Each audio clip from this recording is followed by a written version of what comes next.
Praise the lord. దేవునికి మహిమ కలుగును గాక. అందరూ బాగున్నారా? ఈ దినం దేవుని వాగ్దానం, నిత్య జీవము.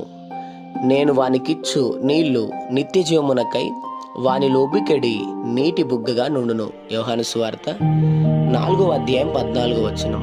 అవును, నీరు చాలా ప్రాముఖ్యమైనది. మన ప్రతి దినచర్యలో నీళ్ళకి చాలా ప్రాముఖ్యత ఉంది. నీళ్లు లేకుండా ఏ పని జరగదు.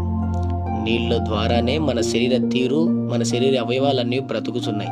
గమనించండి, దేవుని వాక్యం నీటితో పోల్చబడింది. ఆయన వాక్యం ప్రతిదినం మన జీవితానికి ఔషధముగా పనిచేయునుగాక. ప్రార్థన. ప్రేమ కనికరము గల మా తండ్రి, నీకు వందనాలు. ఈ ఉదయకాల సమయంలో బిడ్డలను మీరు దీవించి బలపరిచి, వారు వెళ్తున్న ప్రయాణంలో, మార్గముల్లో, పనుల్లో, ప్రయత్నంలో ఈ దినం మీరు వారికి తోడుగుండమని, వారిని వారి కుటుంబాన్ని దీవించి ఆశీర్వించి, ఉబ్బికెడి నీటి ఉప్పగా వారిని వారి కుటుంబాన్ని దీవించమని యేసు నామములో అడుగుతున్నాం తండ్రి. ఆమెన్.